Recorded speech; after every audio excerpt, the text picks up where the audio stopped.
What's going on, YouTubers? It's your buddy, it's your pal, SpazPhoenix, the YWC Reality Check, and you all know the drill. You don't see my pretty sexy face, which means I'm not alone. Alex, say what's up, buddy. Once again, people, it is your boy, Dalyxman, here on SpazPhoenix's channel for our third video, I believe. Yes. And as you've seen in the past, when me and Spaz get together, it's always something good going on. So sit back, relax, and enjoy the show. And above everything else, the audience really, really loves it, and that's what we appreciate. Actually, technically, this is our third 3 1/5 video together, because I did do the video with all of the horsemen and for the Elimination Chamber. So you were 1/5 of that video. So we've done now 3 1/5 videos together. Okay, well that works too. There we go. Let's do really, really bizarre math in the evening. Anyways, right. The point of this video, everybody, before I get into a big ramble, there's a lot of problems that people in the YWC, ourselves included, have with the way talent are being used, which talent is being used, etc. You know, everybody's got their own opinions of, you know, this guy should be pushed, this guy, you know, this guy could go to the moon, or this guy's being buried, or, you know, this guy's a missed opportunity, whatever. What we're going to look at in this video is how the handful of new talent that have come in over the past couple of months have either positively or negatively affected it, because I think, no disrespect to some of the new names that have come in, and I have to stress that this is not a video that is meant to disrespect any of the wrestlers that we speak about, but how the way they were brought in or the way they're being received by certain fans may be hurting the WWE more than any other stars or situations in the company right now. And for the most part, yes, it means I'm going to be talking about the stars from FCW. Now, I don't personally, as we've mentioned in other videos, watch FCW, and Alex, I believe you do at least sometimes. Right, once in a while. Not all the time, but once in a while, definitely. So you've got that sort of preemptive view of people before they actually make it to the WWE stage. Right. And you could be considered one of those guys that says, "Oh, I can't wait until, you know, this guy or this guy gets to the main stage. I'd like to see what they can do." Exactly, definitely. You know, for real. Basically the wait and see philosophy, as opposed to, you know, let's get this guy as big. Get him up there quickly! Hurry up! Oh my God! He must be up there. And oh my God! The world's gonna end if he's not up there. Yeah, seriously. Yeah, if this guy doesn't get to the top of the mountain, we might as well crumble the mountain to the ground, and all the other ridiculousness. This guy should debut against John Cena or CM Punk. Anything else will be like, it'll make my blood boil. I'll feel so much heat that it'll ruin my week. Anyways. I think you can agree with me, Spaz, that anybody that says, I want this guy to debut against John Cena, might as well be, I want this guy's career to end very, very soon. No, that's the worst. That clearly doesn't work for the WWE writing team. But anyways, basically, yeah. I don't know how many points you're bringing to the table, man, but you're more than likely to stick them in wherever you like. Basically, I've got 3. I wasn't on a long bus trip this time, so it's not going to be like the Miz video where I have 18 separate points and we ramble into oblivion. But the first point I want to talk about is right now we have too many quote-unquote undefeated stars in the company. Yeah, it's like all these superstars. I'm just going to go down the list of people that I know in my head. Yep. Brodus Clay, Damien Sandow, Ryback. Am I missing somebody else? I think those are the only 3. There's a lot of people out there that are really, really boosting Antonio Cesaro, which I react to basically the same as Sandow. Cesaro and Sandow have had 2 matches each. I mean, if you give me the right opponent, I could go to the WWE and win 2 matches. Granted, I'd probably lose the next 1,000 or so. Right. But, so really, there's 4 guys that are sort of being labeled as these unstoppable, unpreventable, you know, undefeated, massive stars. 2 of them have only had 2 matches each. One of them is Ryback, who I won't really... He's the one that needs that sort of undefeated moniker over his name. And then you got Brodus Clay, who anybody who's been a long-standing watcher of this channel knows that myself and Kara did a video on our thoughts on Brodus Clay. It's either on my channel or her channel. If you don't know her, Emo Kitty Cat, I will put her link in the description below because everybody needs to see that video. We had a lot of fun with it. But, I mean, somebody like him that's supposed to be a fun character really, really doesn't, like, it doesn't add to his character to give him that undefeated marker. The only one that really benefits from it is Ryback, because he is... Right, exactly. And let me just tie in right here, because Sure. Me personally, I see nothing wrong with somebody taking a loss. Everybody wants to act like losing a match is one of the worst things in the world. Actually, losing the match could actually benefit your character, because in my opinion, those characters that are relatable more to people are the ones that do lose. I mean, to me, undefeated streaks can only work for certain people with the right characters and the right criteria. You know what I'm saying? Undertaker's undefeated streak at WrestleMania, that works. Goldberg's undefeated streak worked for him because of what kind of a person he was, how he portrayed himself. Yeah. It worked for him. Ryback, it works for him as well. For people like you said, Brodus Clay, to me it's like, the undefeated streak, he doesn't really need it. If he loses, I'm not gonna get, oh my god, he sucks, he doesn't want to be on my TV. No, he's entertaining. I don't care if he loses. I mean, it's not that big of a deal. Damien Sandow, eventually he's gonna have to lose, because if they try to put an undefeated streak with that guy, I'm like, okay, really? No. And then who else? You said Cesaro, but like he's only been on TV twice. So yeah, like... same with him. So him going on an undefeated streak, eventually he's gonna have to lose as well.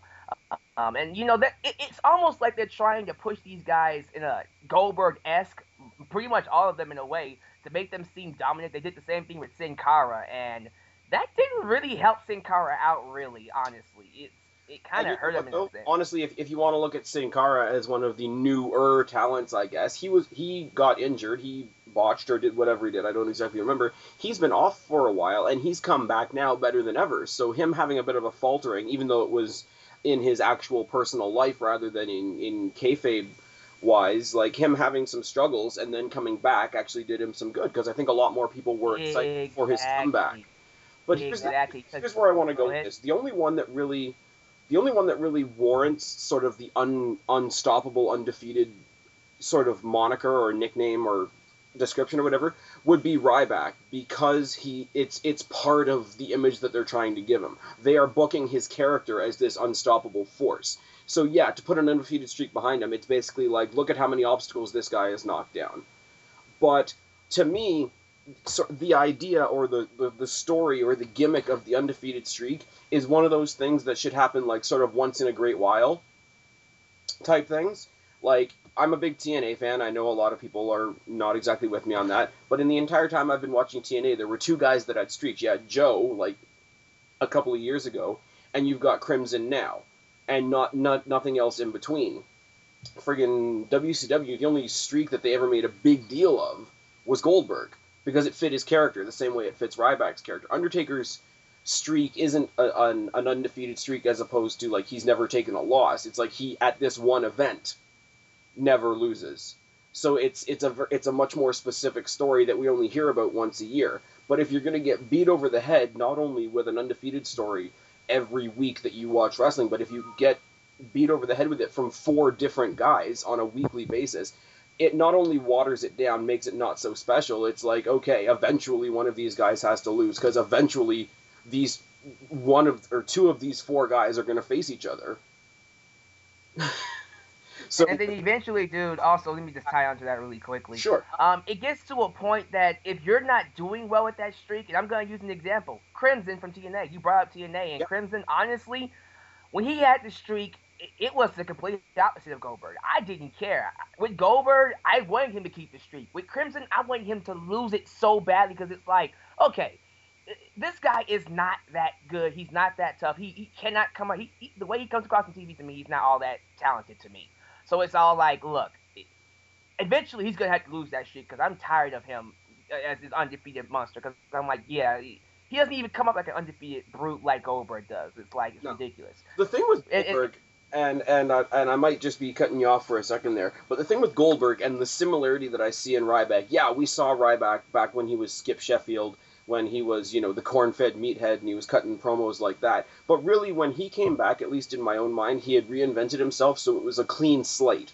So looking at him the same way as I look at Goldberg is, yeah, they're screaming random stuff when they're in the ring because they're that intense and they're that in the moment, but you don't exactly see them grabbing a mic and cutting a promo, and that was the same thing that Goldberg had. Goldberg came in like this virtual unknown that we didn't know anything about, and all we knew of him was what we saw in the ring, and that made the undefeated streak more fun to get behind. With somebody like Crimson, that probably wasn't the greatest example for me to bring up, because he came in, we knew a little bit of who he was, we knew he was Amazing Red's little brother, we knew he was going to get on the mic and cut, not the greatest promos in the world. I personally still think the guy's fun to watch, but he's nowhere near a main eventer. Ryback, and this is not to go against what I'm going to be saying later in the video, Ryback is somebody that if they keep that mystique about him, so that we don't know anything about who he is, or like his personality or his character, and keep him very mysterious that way, and all we know about him is the dominant stuff that he does in the ring, then that is where something like an undefeated streak or a destructive streak is very, very effective. But when you got three other guys sort of orbiting around the same idea, it waters down what is, in fact, a great little add-on to Ryback's character. Exactly, man, and I want to tie on to what you said right there as well. With Ryback, I can see it working. And let me just say this right now, I'm entertained with Ryback, blah, blah, blah. I'm really entertained with what Ryback is doing right now on SmackDown and Raw and whatever he's doing it on. I like the fact that he's going out there beating up people. I like how he dominates. I like his intensity. I like the power he displays. I mean, I've been really impressed with him picking up two guys in I guess it's a freaking muscle buster or like a package driver, whatever his finisher is. But it's awesome. I like seeing him pick up two people and drop them. It is starting to get a little old now because it's like, okay, he's done this for the last 2 weeks now. Let's either raise the ante and have him face three people, or have him start facing some main roster jobbers of anything else. You know what I'm saying? But exactly, to me, yeah, it's working. I think so far what they're doing with Ryback is cool. I mean, he's building a reputation as a dominant guy who just likes to hurt people, who just likes to beat people up. And if they continue that streak and build off of that as a premise, make his character, because eventually he's going to have to talk in the microphone. And when he does, let that be his character. Let him be something that Sheamus should have been. The guy that just likes to fight and hurt people. Right. Somebody that just wants to go out there and, extend his character beyond the wrestling ring. Make him that guy that just wants to hurt people, and when his matches is over, he just wants more. I'm not done yet. I still want to keep fighting. I still want to beat up people. I still want to wrestle. And see, that's the kind of stuff that me personally I would get behind. And if they do that and build that off of Ryback and take it slow and not rush into the main event scene for one thing, then honestly that'll work. I think that kind of undefeated streak run, in my opinion, would make me get behind Ryback. You know what I'm saying? I do, and here's my problem. Here's something that just occurred to me just right as you were making your point.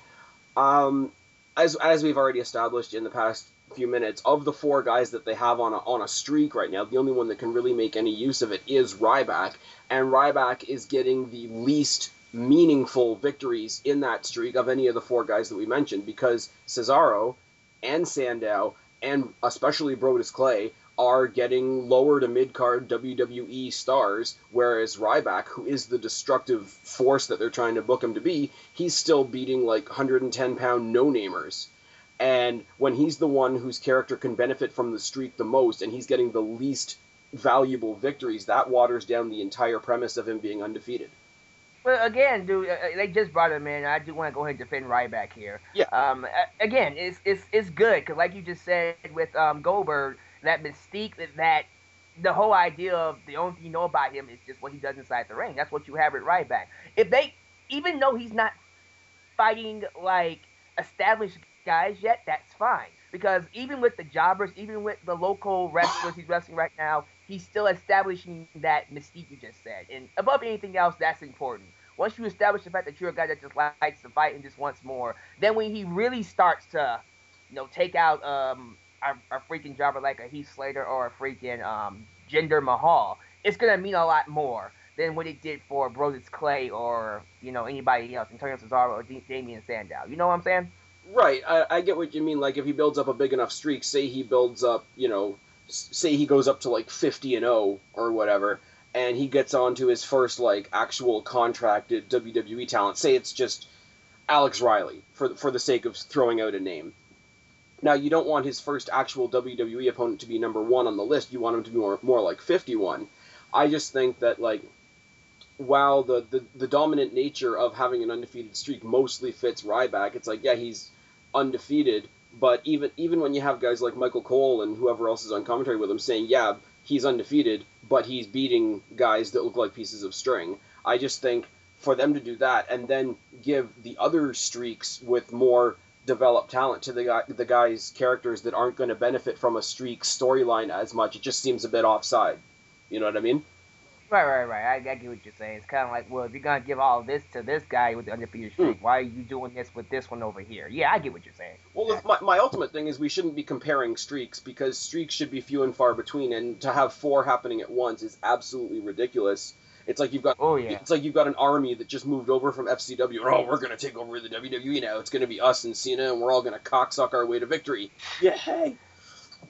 Yeah, it doesn't really make the undefeated. Listening with small children, my channel is not rated PG, so put the women and children to bed.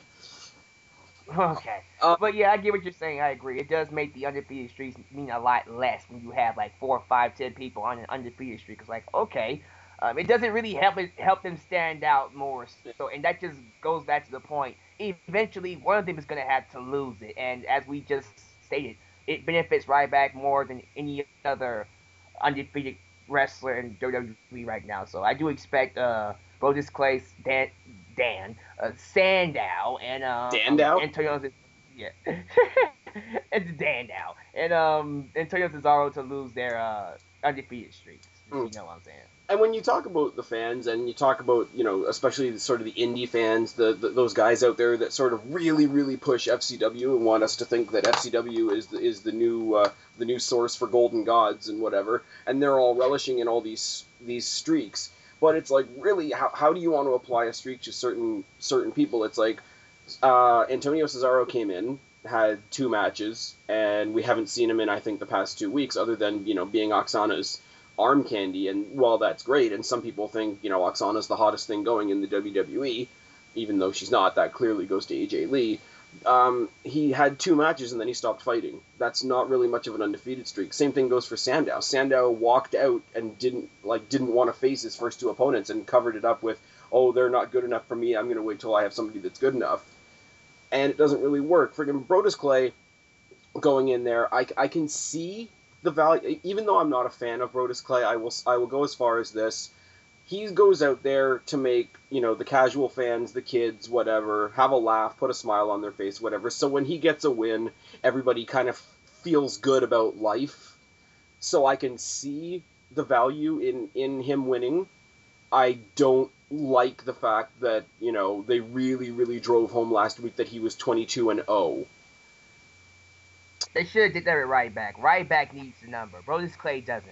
Yeah. Ryback that number. The only thing is, I'm pretty sure the only reason they're not going to start like a whatever an O count for Ryback is because it would be one more thing that everybody would say, oh, he's just trying to be Goldberg, because that's what they did for Goldberg for a long time. It's too late for that. He's already getting Goldberg chance. You might as well just go all the way with it now. I mean, that's one thing I don't like what they try to do. Once the fans don't really start to accept things that they want to do, WWE will try to change it up. Like they did Lord Tensai and stuff like that. And that's another one that was undefeated, but he lost. But to me, it's like, if the fans are chanting Goldberg, okay, just roll with it. I mean, if they're chanting Goldberg, then why don't you just roll with it? Why don't you make Ryback come out sometime in the future and say, I'm going to surpass Goldberg, and then aim to do just that? I mean, eventually the chance are going to die down. The one thing I'm scared of WWE's going to do is they're going to stop what they're doing with Ryback, all because he's getting Goldberg a chance. Don't do that now. No. I'm not saying that they're going to stop the push of Ryback. I think they're very hot on Ryback. In fact, everything I've read indicates that Triple H and Vince McMahon and everybody else involved, like, they want to push him to, like, the main face on SmackDown status, which I think eventually, in its due time, I don't think I would have a problem with it. I just think they're going to avoid little things that will be comparable to Goldberg. Like doing the count was a big Goldberg thing. When he went up for the vertical suplex on this week's Raw, I had sort of a pause moment because I was like, no, if they have him do the jackhammer, then to do the jackhammer, I thought about that too. I was like, I think everybody kind of thought that because he kind of pointed upward like Goldberg used to, and then he had the guy up, and I was like, no, don't. I think one of the things that made me start to despise Batista around 2007, 2008 was when he started doing the spear and the jackhammer. I'm like, oh, really, Batista? Come on now. Oh my God. We need to have Batista come back for like one night and say that he's gonna, resume where he left off, and then Ryback can just come out and be like, no. See, that I wouldn't mind, because it wouldn't, like, if Batista came back for one night, say, because he's not on the roster anymore, and they wanted to give Ryback one big moment, I wouldn't mind that so much. But a catapult directly to the main event scene this soon is premature, to say the least.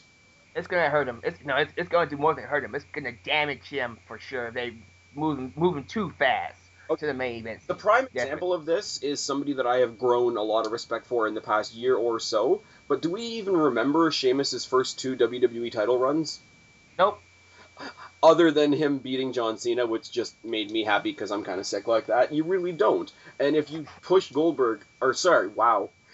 No, it's okay. It's all right. Don't feel bad. You got that you push Ryback like that, people are going to be like, okay, well, he's just being handed the world. Let's stop paying attention now. And I don't think it'll work. Sandow is intellectual, and I like that. And the fact that he looks down his nose, character-wise, like, persona and promo-wise, he reminds me of very, very early Triple H when he was like the Greenwich snob type character. And I like that. But I'm not gonna, kiss his ass because he's won 2 matches. I mean, he's a great character. I see a lot of good things coming for Damien Sandow. Sabin, what? Anyways.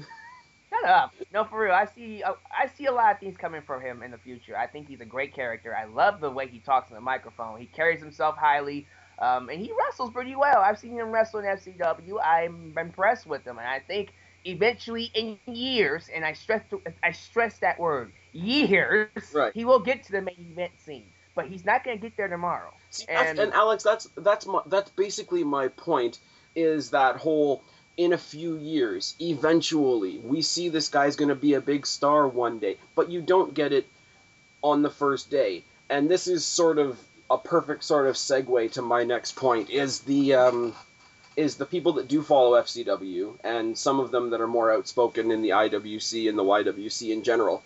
You and I had this conversation in the last video we did.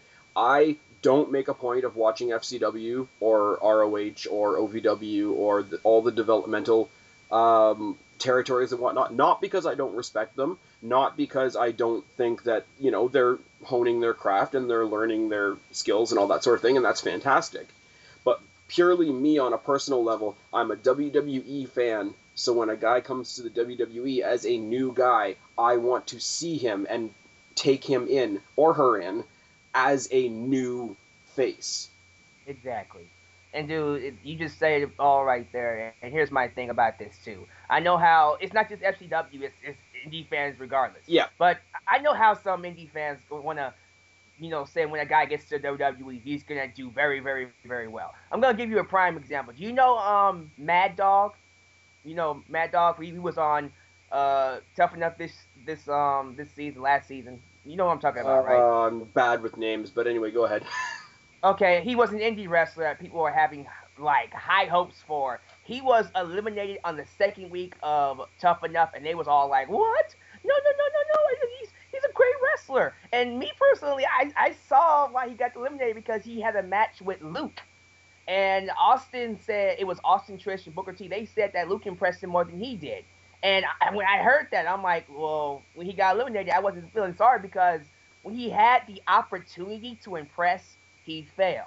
And saying that, I want to say this with the people coming up to WWE. Although they was good in an ROH and an FCW, when you come to WWE, it's a whole new ball game. It's a whole new slate. You shouldn't be treated specially, all because you came from an indies. That's how, when Daniel Bryan came in, He was I think he was like a multiple time ROH champion. I think he was like 8. No, not 8. It was not that long.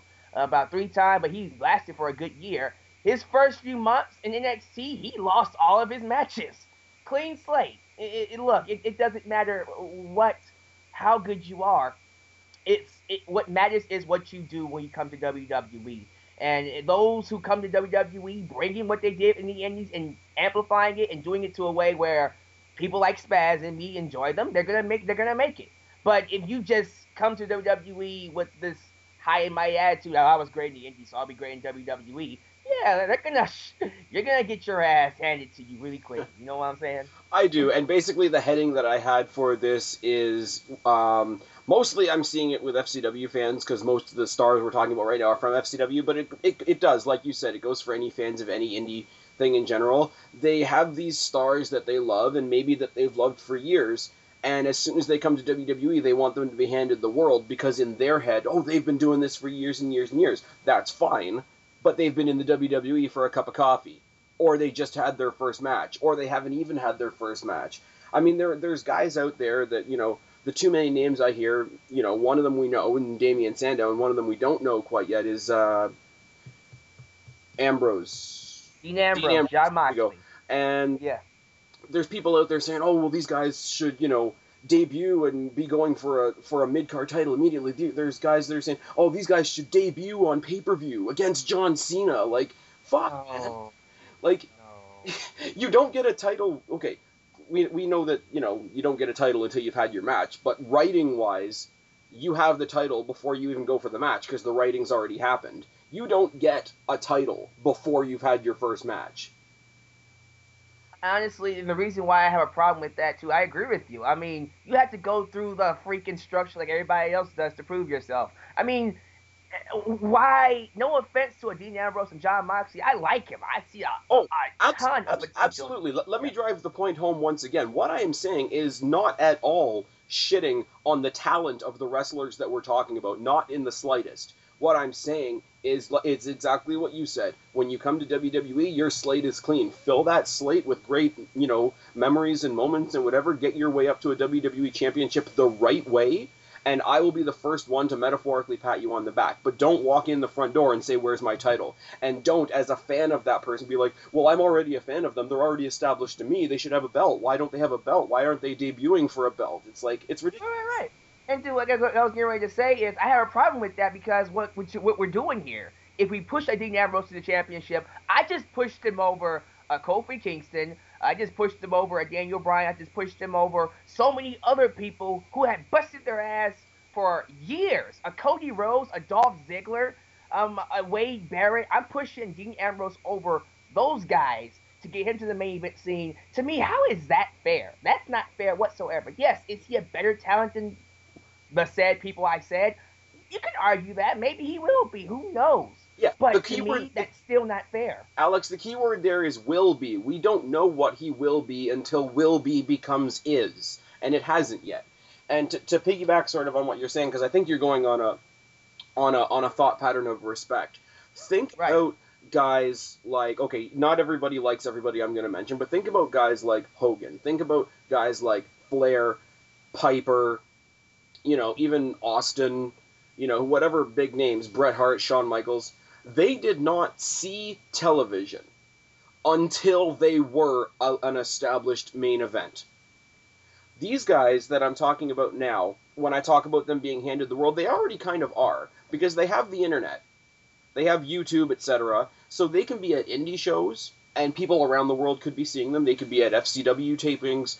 They could be at, NXT pre-shows, dark matches, whatever, and the world is already seeing them before they've even proven themselves. So they're already being handed a big ball.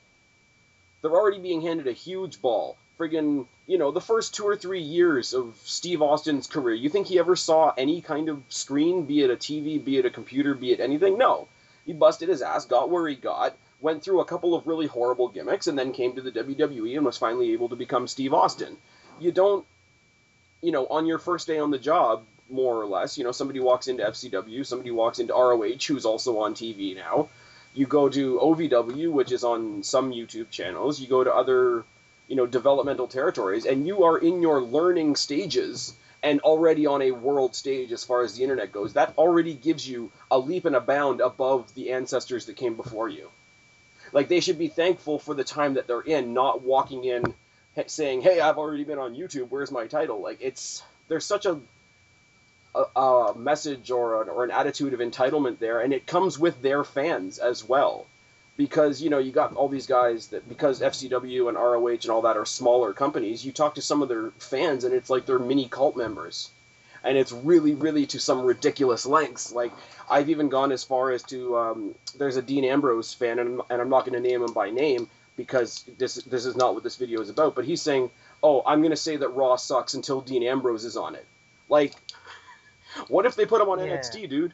What if you're butthurt and all he does is work on Superstars for a couple years? You're gonna fail Raw because he's on the wrong show?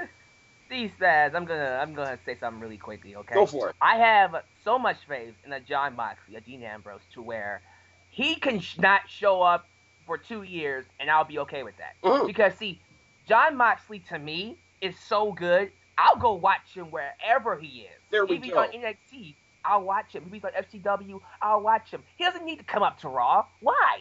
He's doing great on FCW. Why not just watch him on FCW? Well, yeah, but here's the thing, though. Raw is the biggest show in the biggest company in the world. So obviously, if you like somebody, you want them to be getting that recognition, and that part of it I understand. But to say that a show is going to suck, like unequivocally, unquestionably, this show will suck until my guy is on it. And in this case, it happened to be Dean Ambrose. And I'm like, what? And still, yeah, it's silly. It's really ridiculous. But still, my thing is, by being in FCW, and I was over-exaggerating with 2 years and stuff like that. Right. By being in FCW, I know eventually he's going to have to come to the main roster. Why rush it? Why rush it? Why not just wait patiently, wait till they have a good program for him to come in, and when he comes in, he's going to wreck shop.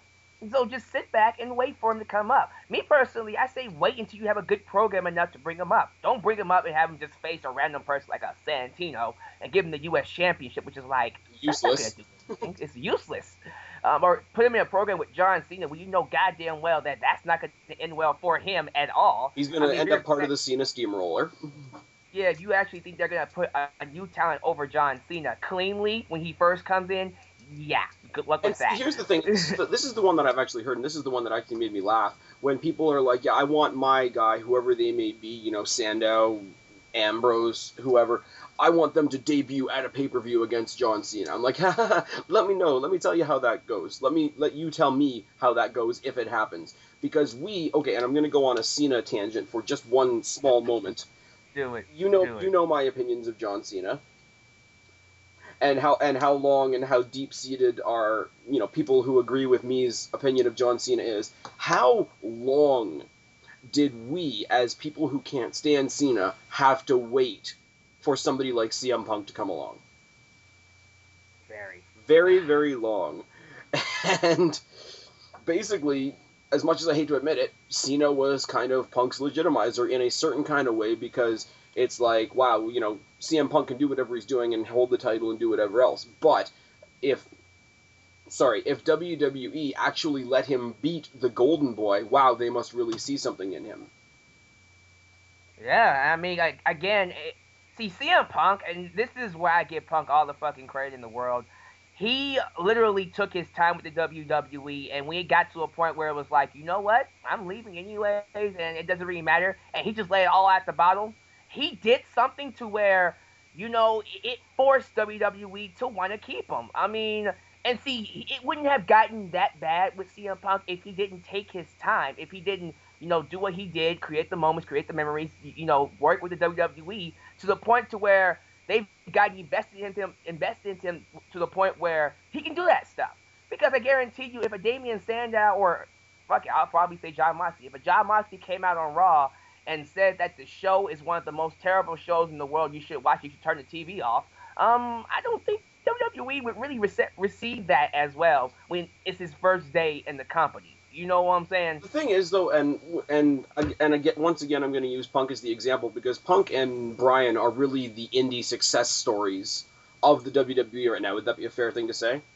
Oh yeah, definitely. But the one person I will compare CM Punk to, and nobody will like this, but CM Punk to me has the same feel as Jeff Hardy. Jeff Hardy forever was given that moniker of, like, the most over, the most entertaining guy in WWE never to hold a world title. And he never held it, and he never held it, and he made his name in tag team action, he made his name in extreme matches, and he made his name in, this, that, and the next thing, held the occasional mid-card title and whatever, and then he was gone. And then he came back, and didn't matter that he was never a world champion, he came back and he got the pop because he was Jeff Hardy, not just because he was carrying the hardware, and we still took a long-ass time. And we enjoyed that long-ass time in a certain regard, because when he did get the title, oh my God. It meant so much. That longevity, that journey, that struggle, that hardship, the stuff that you have to go through, the perseverance, that to me is what creates the moments. That's what makes people get behind people. That's what makes me care about these superstars.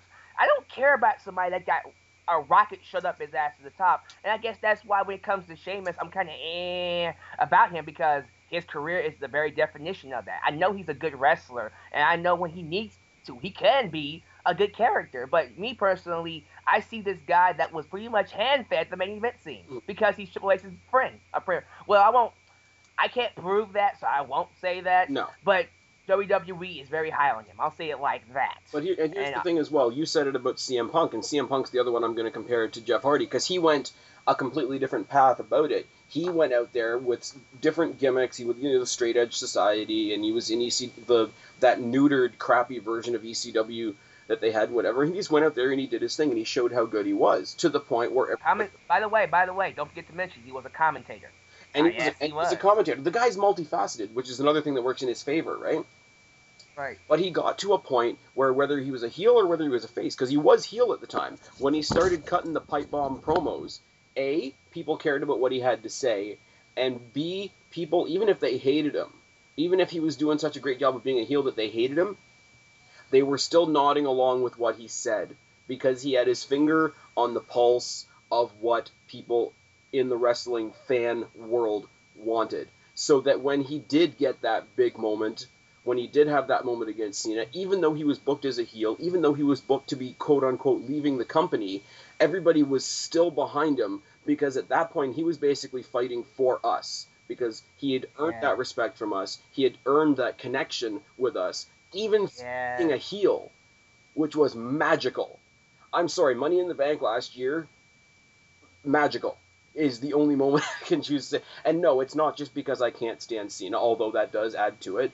It was everything that, Attitude Era fans hate about the PG era. It was everything that people hate about, who gets pushed and who doesn't, It's the whole, stars versus legitimate wrestlers argument. Everything went into that one match. And it took a long time to accumulate that connection and that respect. And Spaz, you just said it right there. It took time. There we go. A long time to accumulate and make something out of that. You don't get that magical moment. You don't create stuff like that in a day by rushing him straight to the main event scene.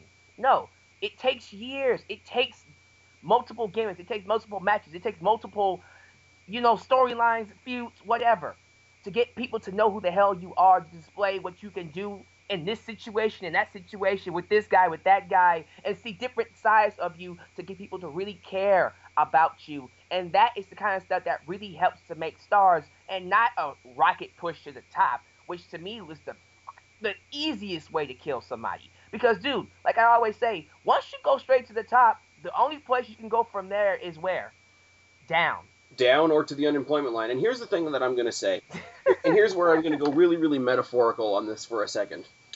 The trip to the world title, like your career trip to the world title, should be a road trip. It should be a scenic route road trip, and getting there is half the fun. Yeah, I agree with you, dude. And seriously, and that road trip comes with stops. Once in a while, you gotta take a stop, get something to eat. Once in a while, once in a while, you gotta go take a shit. Yeah. And take a shit might mean you might actually have to gasp, lose a match. Yeah, and like I said before, losing a match, there is nothing wrong with that. CM Punk lost the match on Raw. In my opinion, it did something good. It actually benefited CM Punk to lose that match It because humanized now him. people are right. Because now people are more behind CM Punk to beat a Daniel Bryan, which he lost to, and beat a Kane, who he also lost to. Because now fans are like, okay, I know Punk is better than you guys. He just got screwed out of him. So now fans are like, okay, I know CM Punk can beat them. Just prove it to me. Please beat them. Please beat them. That's what makes people get invested into you. Right. It's not an undefeated. See, and that's why I go to the undefeated streak. Sometimes that doesn't work. Because sometimes with other people, if you're undefeated, it creates the idea, okay, he's going to win. Yeah. Oh, God, he's facing that guy. Oh, he's going to win. And if you're not interesting enough, that's not good for you. For Damian, Cena? yeah. Cena? Cena. Cena? Yes, Cena. I get it. Anyway, no, here's the thing. And here's the thing for me. I am probably one of the most vocal detractors of Cena in the YWC, and I will freely admit that, even though certain people out there like to hate on me for it or say that it makes my videos shitty or whatever. But immediately after WrestleMania, I wasn't all of a sudden on the Cena bandwagon, but I was, 10 times more likely to take a second look at Cena after WrestleMania. I sort of, yes, I went into it as a Rock fan. I got my scalp, so to speak, at WrestleMania. And I was like, okay, if Cena comes back and, does this or that or, gets on a little bit of a winning streak again, I won't mind now. Because there's been a chink put in his armor, and he's not perfect. And that's one step closer to solving a lot of the problems that I have with Cena. If you have me, and that's with Cena, who I've been watching for like 8 or 10 years now, who I'm positively or negatively, I am interested in. I'm invested in him in one way or another. If you start making me have, negative thoughts like that about somebody that I don't even give a shit about yet, they're done before they leave the gate. Yeah, but see, you immediately kill that when the very next month, he loses to John Cena. Oh my God, John Cena loses to The Rock. He loses to The Rock at WrestleMania, and then the very next month he beats a Brock Lesnar, which is like, okay. And then he, for some reason, can't beat a John Laurinaitis for some particular reason. But ever since then, he had no struggle. There's no struggle for John Cena, and that's one of my main points, one of the problems I have with Cena. How the hell do you be responsible for CM Punk leaving the fucking company with the WWE Championship, and then the very next week, not only do you not get fired, but you get put back in the WWE title picture? Right. And Alex, this is my point, though, right? Is with Cena, and yes, Cena drives me nuts, and I can't stand him most of the time, but he's been on TV and established himself long enough that, yes, I can't stand him, and I hate the guy being on my TV most of the time, but even in a negative way, that is an investment on my part. These guys that have just come in have zero investment from me. So if they, close the door to me or, make me turn off right from the start, they've got nowhere to go. Yeah, it takes time. You need time to establish these guys. And that's why with Dean Ambrose, I made that statement. I can wait. Exactly. And especially when he comes up to the roster. If he comes up to a roster with a feud against somebody random like a Santino Marella, okay, good. He'll probably do something good with him and make Santino look like a freaking beast. Right. And so the very after he's done with Santino, he can go with other people. And probably within a few years or so, I'll see him in the main event scene. I will be praising him like the FCW guys you spoke of are praising him. And I'm praising him right now. But not to the extent to where I go on a tangent saying he has to be on WWE roster or Raw is gonna suck. Or if he's not feuding with John. But see, here's the thing, Alex, is I think you're doing sort of the opposite of what I've been talking about. You're praising him in the capacity of you're praising Dean Ambrose, the FCW guy, because that's where you see him, and that's totally fine. FCW fans can praise the hell out of him from here to next week. And hey, he's been in FCW, he's been doing some great stuff. Maybe they should make him the FCW champion. Is he the FCW champion?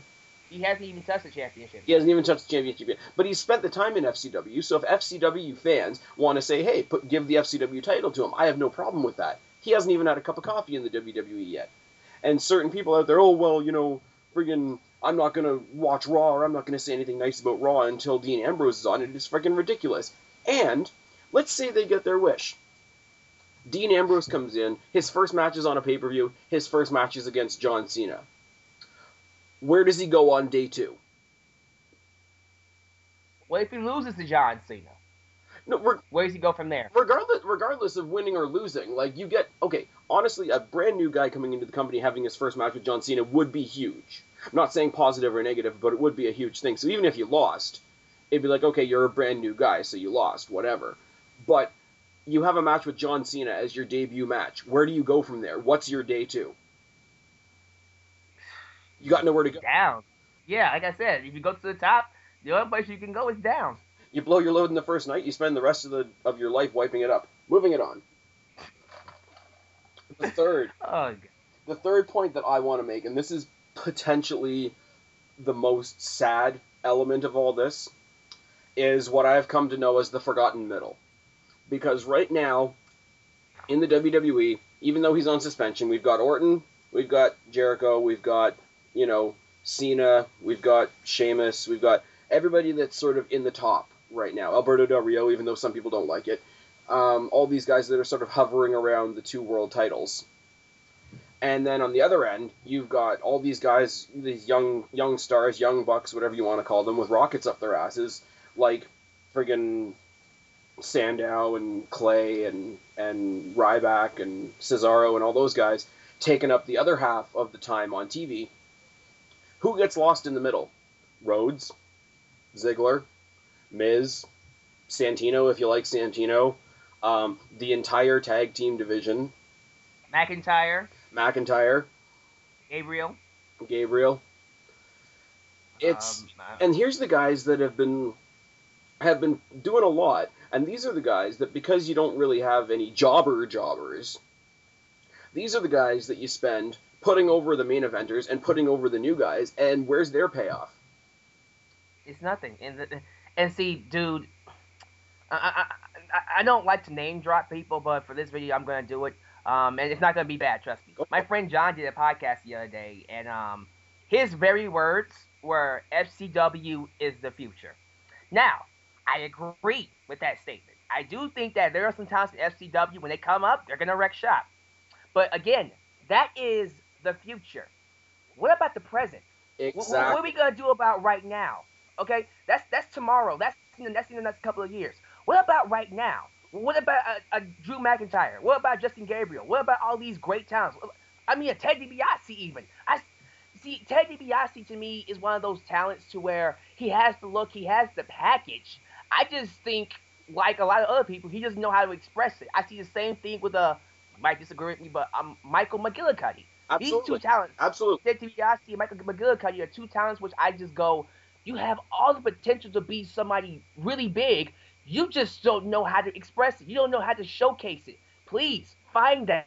Otherwise, you're going to be lost in the shuffle, and you don't need to be lost in the shuffle. People like a Kofi Kingston makes absolutely no sense why he should not be in the main event scene. He got pushed down because he pissed Randy Orton off, and that's stupid. It's ridiculous that people like Dolph Ziggler and Kofi Kingston can go out there and have the best matches on the freaking card, and yet for some particular reason, all it takes is a match with John Cena, Randy Orton, or Sheamus, and it hurts them. And dude, I have a problem with unless you're Daniel Bryan.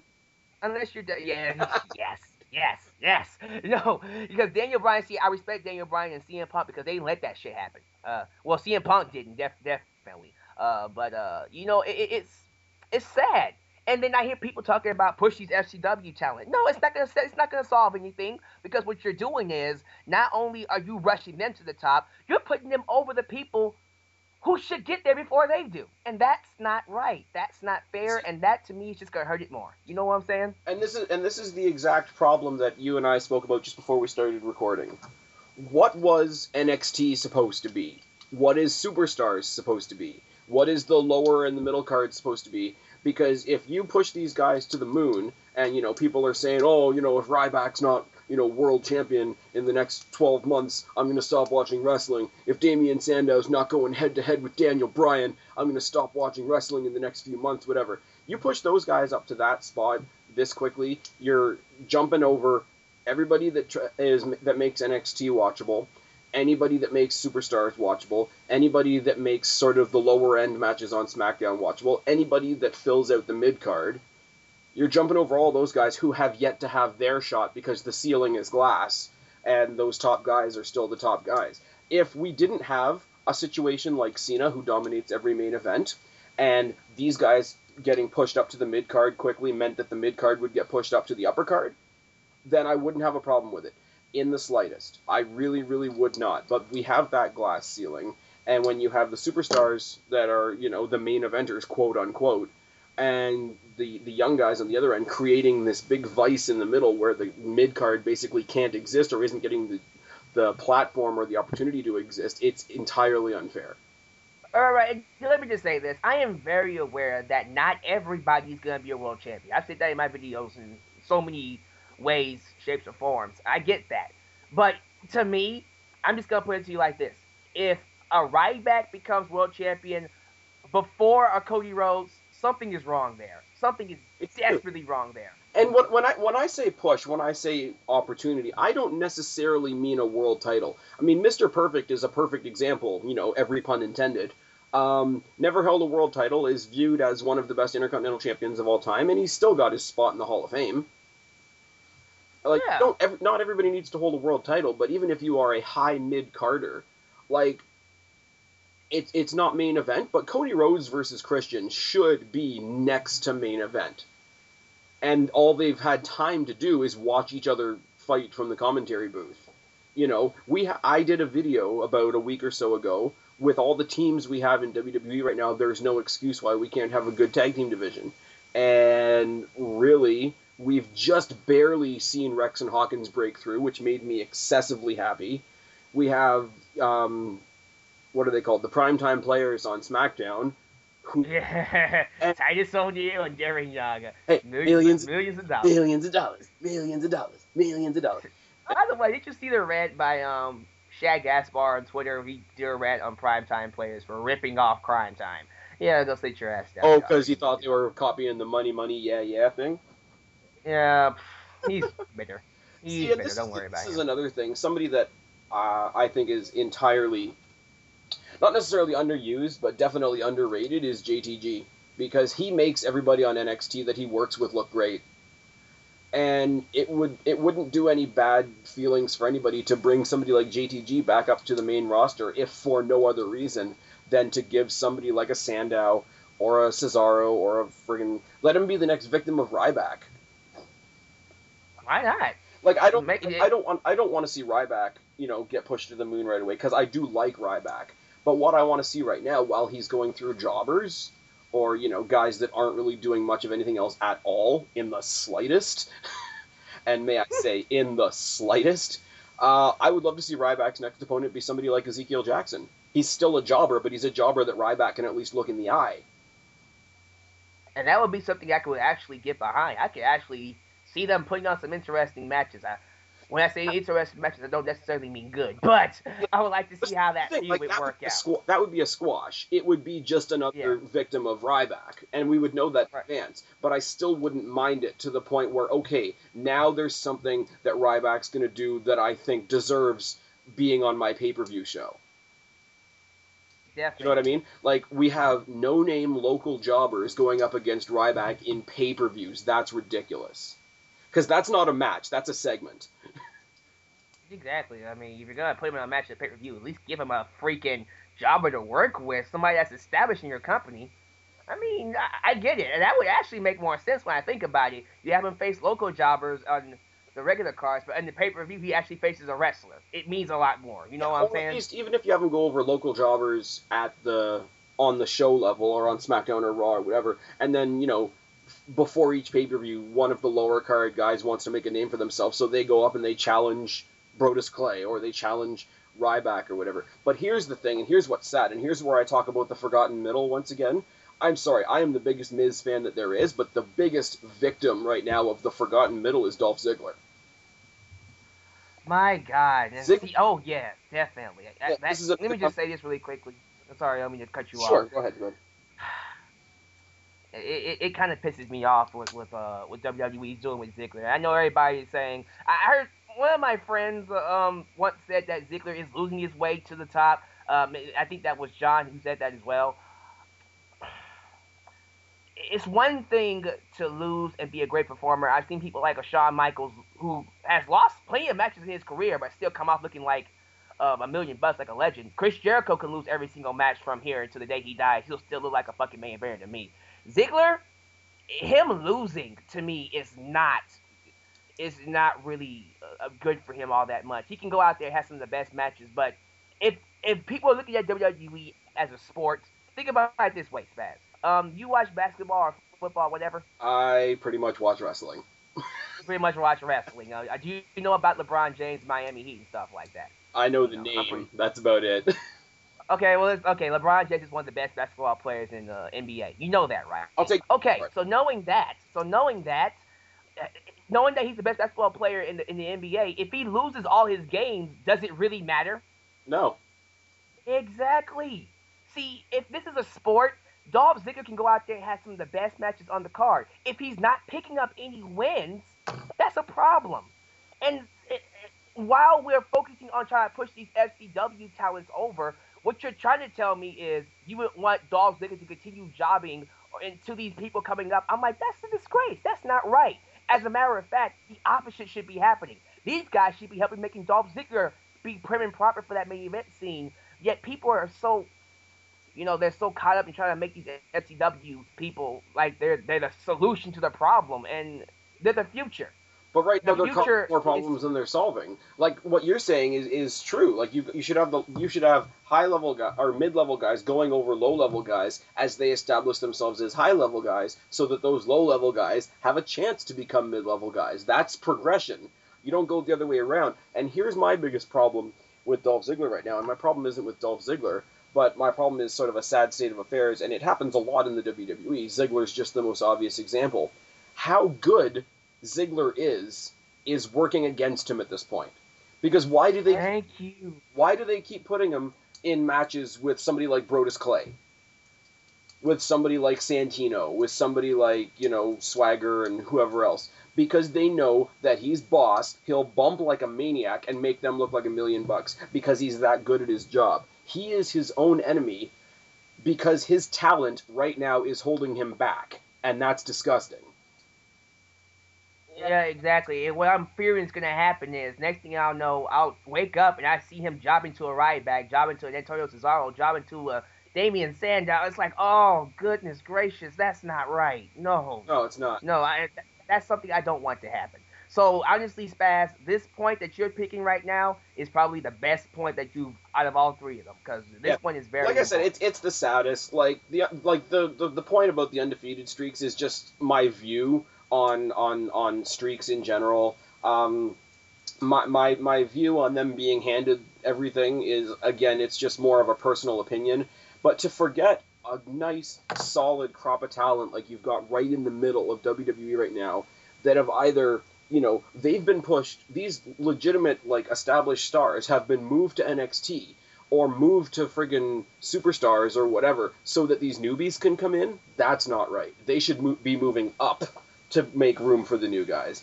When you have teams like the Usos, when you have teams that were held down as long as Hawkins and Rex were, when you have guys like primetime players that were on NXT forever, when you've got Tyson fucking Kidd, prime example. Gabriel, prime fucking example. This one's more of a personal thing for me, but JTG is an entertaining guy. He may not be the best in the ring, but he is an entertainer first and foremost. Yoshitatsu is a solid performer. And all these guys are being held down and not even given their chance just to make sure that the next round get theirs. That's disgusting. That's not right. We're creating a lost generation, and that's a big problem. We don't want to create a lost generation. We want to create the next generation, not a lost generation. Right. They have it. And see, all these talents, they can be something good. I know some of them have to step up their game. I admit it. Yes, some of them do have to step up their game and really work on their craft and be somebody that fans will want to tune into. But we're not going to do that by having other people come up and replace them. No. Sometimes, dude, working with what you have is the best solution than replacing it with something new. If it ain't broke, don't fix it. This is the idea that I've tried to put out before. Everybody says, when I did my previous video, the No Excuses video, Basically, it was my ideas for creating a better tag team division and a better cruiserweight division. And I didn't talk about anybody. I didn't talk about FCW. I didn't talk about TNA or ROH or any of the other indies. I specifically used talent that they already have, and most of the talent that I spoke about was talent that is simply not being used, that they could have used to create a great cruiserweight division if they ever chose to, because there's a good 12 or 13 people on that list, and to enhance the tag team division leaps and bounds above what it is right now. And I was able to come up with about 8 legitimate tag teams that they have in the WWE currently, right now, but they're just not doing it, and they're letting all these talents go stale. But then, you know, everybody comes up like dogs to the water bowl. We got new guys, we got new guys, we got new guys. And it's exciting, but new doesn't mean good. And, you know, just because this guy came from an indie fed that you like doesn't mean that he's the best shit since sliced bread, and doesn't mean that just because he's not on the show that you want him to be on, that show is shit automatically. Go fuck yourself. I'm sorry. I mean, I love Daniel Bryan, but when he first came in, I didn't say push him straight to the world championship. No, you didn't get me saying give him the world championship until he became Mr. Money in the Bank. When it was apparent that he was going to get that world championship, it took me a while to really, you know, see right before I just assumed that he was going to be great. Let me ask you something, because Daniel Bryan, like I've said, Punk and Bryan are the 2 biggest indie success stories we have in the WWE right now. I don't think many people will argue with that. But you, being the extreme Daniel Bryan, you know, Mark, that you are, and I'm going to ask you, and I'm going to reach right into your wrestling fan soul for a second. You were very frustrated when they had him on a big jobbing losing streak, correct? Yes, I was. I remember talking to you at some points where it looked like you were metaphorically pulling your hair out. But when he got the title, and I'm pretty sure it wasn't what you were thinking about when he got the title, but after he got the title, did you look back on it and say, damn, I was glad I was there for that journey, that I was there to support the guy that I like while he went through those struggles, because it makes the title, makes the success now mean a hell of a lot more? Oh, you goddamn right. Not only did he get the championship, he had a 3-month run, and then after he lost it, he became one of the hottest superstars in WWE. I look back on all that shit now and go, who gives a shit? Look where he is right now. Well, no, it's not a matter of who gives a shit. It's a matter of it was good that he struggled. Because in his struggle, even before he got the title, in his struggle, he was earning respect. And you want a prime example of how much respect he earned. He got a bigger pop at WrestleMania losing than Sheamus did winning. If he had been just handed everything, he would have never had the chance to earn that respect from anybody. And then on the flip side, look at what happened to Sheamus. Nobody gives a shit. Well, some people are coming around to him as the champion now, but when he was handed the titles when he first came in his first year... Yeah, let me rephrase that. Look what people are saying. They want Dean Ambrose, or they want Damian Sandow, or whoever, to have their first match on a pay-per-view against John Cena, da-da-da-da-da. Sheamus got the WWE title from John Cena and still fell into obscurity. Because it's not realistic, it's not real, there was no journey, so why do I care? Like, I didn't read the book, so why do I care about the back cover? Like, it's so ridiculous, it drives me nuts. Yeah, and with Sheamus, like I said, I think Sheamus is a prime example of this. They put him right at the top when he first came in. So it's like now he has to fall before he can have a legit journey back to the top to where people will accept him more. And he did. Yeah. When he went to SmackDown, when he became face, when he, and he was mowing guys down, and he wasn't having very many struggles. But when he left Raw, where he had the WWE title, he went to SmackDown, started over again. So up until WrestleMania, WrestleMania, the big screwjob, whatever, fucked everything up. But before the screwjob happened, there were a lot of people that were behind Sheamus because he'd had a slower build. They had a chance to actually decide to get behind him before WrestleMania happened, and then everything went to shit. And now they have to do it over again. Yeah, and dude, that's just my thing, man. This stuff, it's not something you can just play around with. And because it's the good guy, and because it's the championship, if you give the good guy the championship, that means he's the best. It's so many things other than that. It's the things behind the scene that makes somebody great. It's not the things on the surface. Became, I'm sorry, and I promised this wasn't going to be a Cena jab video, but that basically became a SmackDown equivalent of why people can't stand Cena on Raw. Yep. It became very, very comparable. And when you saw him go through, like, giving his whole career a second try, and he did the slower build, more people got behind him. Did they also get behind him because he happened to be a face that time? Potentially. But it was because they had the chance to make the decision, they had the chance to take that journey with him, and if Ambrose and Sandow and Ryback and what all that get a belt in their first year, by the following year, I promise you they will go back to irrelevancy. And that's all I got to say about that. You want them to be handed the world because you want to vicariously, through the guys you like, be handed the world, and give it 6 months to a year, and it won't mean fuck all because the title will be back on a Cena or an Orton or a whoever, because it'll be an experiment gone horribly wrong. I mean, I don't understand that whole mentality of people wanting to get, rich quick in life, wanting to get to the top quick in life without eating hard work. Sometimes it doesn't work that way. Fuck it, it doesn't work that way at all. And stop trying to translate what they've done in FCW or wherever else into what WWE quote-unquote owes them for all their work, because they've been there for 5 minutes. Seriously. Again, when you get in WWE, it's a clean state. It's a clean state. Clean slate. Excuse me. I can talk, I swear. You sound like me. Yeah, I've been around you too much. No. But yeah, guys, that's just because I'm sexy. Anyways, moving on. Shut up. It's what I'm saying, though, guys. I mean, again, I'm not burying. I just want to make this clear. I'm not burying anybody in this video. But what I am saying is they had to prove themselves like all the other people had to prove themselves. That's what I'm saying. It's not a burial. It's just stating what the case is, what is in front of them, and if they tackle what we're saying in the next couple of years down the road, if I'm like really. If Damian Sandow does a lot of stuff when he first comes in, I know he's doing some stuff right now, but if he's doing more with his stuff, where he expresses himself in different facets and stuff like that, and by the time he gets that world championship, maybe I'll be more willing to say, yeah, this guy is one of the best talents to come into that door.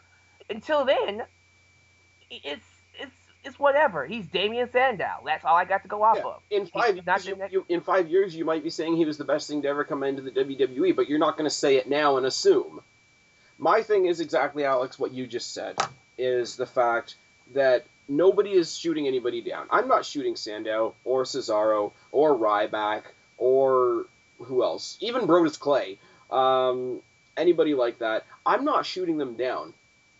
I don't have anything to shoot down because I haven't had a chance to see what I want to shoot down or not. All I'm saying is I want to get behind these guys, especially, in my case, especially Ryback. And the same thing goes for Ambrose when he comes in. I want to go on that journey with them, of that journey of a career with them, so that when they get the payoff, I can feel as relieved as a fan as they do as a superstar. But you need to go on that journey with them. You need to take that scenic route to your destination and appreciate every bump and stop and piss break along the road, or else the journey didn't mean anything. Therefore, the destination is meaningless. So what I'm saying, WWE, or what I'm saying, anybody else that, wants to shove a rocket up FCW's ass, what I'm saying is I don't dislike these guys. I like these guys enough that I want to say, keep giving me reasons to like them and don't ruin it. Is that a fair note to end on? That is a great note to end on. End it with positivity. Note. Everybody that knows me in the YWC knows that I am Mr. Positivity. Positive. Positive. Unless it comes to John Cena. Unless it comes to John Cena or Santino Marella. Moving on. And Kelly. And Jackson. Hopefully Preston's not watching this video. You probably just made him. Hey, I didn't knock Ray. I'm looking forward to Ray coming back. He can fight Sin Cara. No, okay, if I can leave it to people on one hand, let's see. Cena, Santino, Swagger, Kelly are really the only people that I would fire. If I could. Everybody does their, good housekeeping, house cleaning videos, whatever. Oh, we should fire this person and this person. I've got 4 that I want to fire. That's it. That's all. And in the grand scheme of the YWC, that makes me a pretty nice guy, because there are other people there that want to vacate half the roster and make room for FCW. Everybody, 10-on-1 handicap match, FCW versus John Cena in a 10-on-1 handicap match. That's gonna sell money, brother. Money, brother. Brother. And I'll bring my daughter in, and she'll be the special guest referee, brother. Anyways, this has gone to an entirely new... Yeah, let's go ahead and just... When we go into a Hulk Hogan... You and I are going to debate about TNA, and it'll be horrible. But maybe that will be for another video, man. You know the door is always open for you on this channel, so before we go, do your thing, man. Give us the whole 9. I'll do what I do, guys. Guys, if you like what we said in this video and you want to give your thoughts on it, please share it down below. Make a video response. Do what you do. But with your boy, Dalyxman, please follow me on Twitter. Subscribe to my Facebook channel. And also subscribe to my original channel. As well as, would you mind if I plug my other channel on this channel? Plug whatever the fuck you want. Do it. Then I will do it. And also, guys, subscribe to my second channel for tributes and mashups. And I think that's all I gotta say. Spaz, do your shit. Oh, okay. You've done your cookie cutter promo. Now I'll do my cookie cutter promo. We're great WWE writers, brother. Guys, as for me, you know the drill. I've been Spaz, your YWC reality check. Subscribe up there, talk down there, start a conversation. Keep our conversation going. Let us know what you think. Don't be a stranger, and we will talk to you later. But for right now, we're tagging out. Bye, guys.